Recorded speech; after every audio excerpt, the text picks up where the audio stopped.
महाराष्ट्रात आता रिक्षा चालवायची असेल तर मराठी बोलायलाच हवं, नाहीतर थेट परवाना रद्द होईल.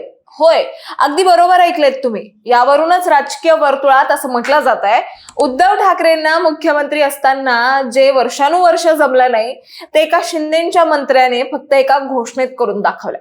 1 मे महाराष्ट्र दिनापासून मराठी न येणाऱ्या प्रत्येक रिक्षा टॅक्सी चालकाचा परवाना कॅन्सल होणार असल्याची घोषणा परिवहन मंत्री प्रताप सरनाईक यांनी केली आहे.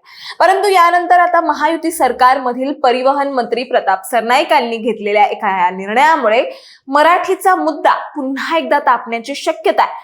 ते कसं, सविस्तर जाणून घेण्याचा प्रयत्न करूयात या व्हिडिओच्या माध्यमातून. दरम्यान चॅनलवर नवे आला असाल तर इकडे खाली दिसत असलेल्या सबस्क्राईब बटनवर लगेच क्लिक करा. तुम्हाला आठवत असेल, मुंबई महापालिकेच्या निवडणूक प्रचारावेळी मराठीचा मुद्दा चांगलाच गाजला होता. माजी मुख्यमंत्री उद्धव ठाकरे आणि मनसे अध्यक्ष राज ठाकरे यांनी मराठी माणूस आणि मराठी भाषेच्या मुद्द्यावरून रान पेटवलं होतं. पण त्यांना सत्तेपर्यंत पोहोचवण्यात मराठीचा मुद्दा तितका यशस्वी ठरला नाही. पण यानंतर आता महायुती सरकारमधील परिवहन मंत्री प्रताप सरनाईक यांनी घेतलेल्या एका निर्णयामुळे मराठीचा मुद्दा पुन्हा एकदा तापण्याची शक्यता आहे. राज्याचे परिवहन मंत्री प्रताप सरनाईक यांनी 10 एप्रिलला मोठी घोषणा केली आहे. सरनाईक यांनी येत्या 1 मे पासून मराठी येत नसेल आणि रिक्षा चालकांचा परवाना रद्द करणार असल्याचा इशारा दिला.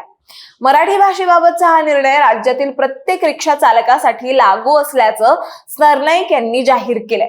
आणि याच पार्श्वभूमीवर मराठी वाचता, लिहिता, बोलता येत नसेल तर परवाना रद्द करण्याची राज्यातील प्रादेशिक परिवहन कार्यालय अर्थात RTO न तपासणी मोहीम सुरू करून मराठी भाषेबाबतच्या नियमांचं पालन न करणाऱ्यांवर कठोर कारवाई करण्याच्या सूचना देण्यात येणार असल्याचंही सरनाईक यांनी सांगितलंय. आणि आश्चर्य म्हणजे उद्धव ठाकरेंना जे मुख्यमंत्री पदावर असताना जमलं नाही ते सरनाईक यांनी या घोषणेद्वारे करून दाखवल्याची चर्चा आता राजकीय वर्तुळात रंगू लागली आहे. पालिका निवडणुकीवेळी महाराष्ट्रात मराठी भाषेच्या सक्तीवरून आणि अस्मितेवरून बरंच वातावरण तापलं होतं. नवीन शैक्षणिक धोरणांतर्गत हिंदी तिसरी भाषा सक्तीची करण्याच्या निर्णयाविरोधात राज्यभरात आंदोलनं आणि राजकीय नेत्यांकडून म्हणजेच मनसे आणि उद्धव ठाकरेंची शिवसेना यांनी मराठीच्या मुद्द्यांवरून आक्रमक भूमिका घेतली होती आणि मराठीवर अन्याय होत असल्याचा आरोपही त्यांनी केला होता.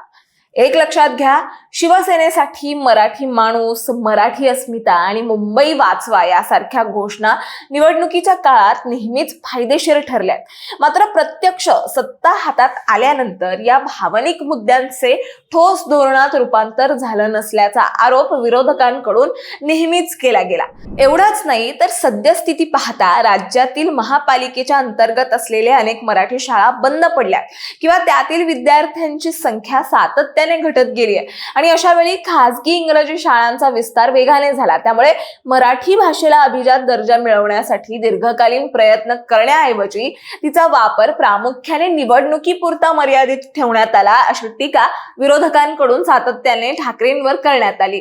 दरम्यान सरनाईकांची एकूणच भूमिका लक्षात घेता सरनाईक यांनी याआधी रिक्षा क्षेत्रात कठोर भूमिका घेतल्या. 9 मार्चला त्यांनी वाहतूक कोंडी, प्रदूषण आणि परमिट वाटपातील अनियमितता या कारणांनी राज्यात नवीन रिक्षा परमिट देणं तात्काळ बंद केलं होतं. त्यानंतर आता 1 मे 2026 पासून मराठी न येणाऱ्या रिक्षा आणि टॅक्सी चालकांवर कठोर कारवाई करण्याचा इशाराही त्यांनी दिला. परिणामी 1 तारखेनंतर आता परराज्यातील रिक्षा चालकांचं काय होणार हे बघणं महत्वाचं ठरणार आहे. तुम्हाला याबद्दल काय वाटतं हे आम्हाला कमेंटमध्ये नक्की सांगा. आणि अशाच माहितीपूर्वक व्हिडिओ बघण्यासाठी लगेचच सबस्क्राईब करा प्राईम टाइम महाराष्ट्रला.